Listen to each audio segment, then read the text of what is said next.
గురించి మాట్లాడినప్పుడు ఉంది. రోజు పోయే కొద్దీ రొటీన్ అయిపోతుంది కదా.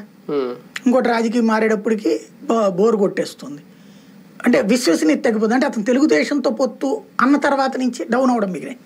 విడిగా పవన్ కళ్యాణ్ మాట్లాడుతుంటే ఇప్పుడు షర్మిలకి ఎట్లాంటి క్రేజ్ ఉందో అట్లాంటి క్రేజ్ వచ్చేది. అతను తెలుగుదేశంతో కలిసాక ఆ తెలుగుదేశం మాటలు మాట్లాడుతున్నాడులే అనే ఫీలింగ్ మూలంగా క్రెడిబిలిటీ డౌన్ అవుతుంది. ఈ 5 ఏళ్లలో కాంగ్రెస్ గురించి మాట్లాడాల్సిన అవసరం కానీ కాంగ్రెస్ ని విమర్శించాలి 10 ఏళ్లలో వీళ్ళ అధికారంలోకి వచ్చిన తర్వాత జగన్మోహన్ రెడ్డి గారు ఆ పరిస్థితి కానీ వైసీపీకి రాలేదు. ఇప్పుడు షర్మిల వచ్చిన తర్వాత ఈ వారం రోజులు ఆమె పిసిసి చీఫ్ అయిన తర్వాత డైలీ విమర్శిస్తున్నారు, తిడుతున్నారు. ప్రధానంగా ఇమీడియట్ కౌంటర్లు, అది కూడా సజ్జల గారితోనో ఇలాంటి వాళ్ళతో, అది ఏ రకమైన పరిపక్వత? కాంగ్రెస్ కాబట్టి, కాంగ్రెస్ అధ్యక్షురాలు కాబట్టి ఇమీడియట్ ఆ కౌంటర్ తరహా ఇస్తున్నారా, లేదంటే జగన్ చెల్లెలుగా వ్యక్తిగతంగా కూడా ఆమె విమర్శిస్తున్నారు కాబట్టి జగన్ అంటున్నారు కాబట్టి టార్గెట్ చేస్తున్నారు? జగన్ అంటున్నారు కాబట్టి టార్గెట్ చేస్తున్నారు. ఎందుకంటే రాజశేఖర్ రెడ్డి పేరు తీసుకొస్తుంది ప్రతి చోట. రాజశేఖర రెడ్డి అంటారు. ఆ రాజశేఖర రెడ్డి పేరుని ఎఫ్ఐఆర్ లో పెట్టించింది.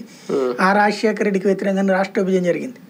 రాష్ట్ర విభజనకు కారణం జగన్మోహన్ రెడ్డి. నేను ఇంతకుముందు చెప్పి ఇప్పుడు చెప్తా. జగన్మోహన్ రెడ్డిని దెబ్బ కొట్టడం కోసం రాజశేఖర్ రెడ్డి వెల్ సెటిల్డ్ అయిపోయాడు. కాంగ్రెస్ పార్టీ అధిష్టానం మాట కూడా వినని స్థాయికి వెళ్ళిపోయాడు.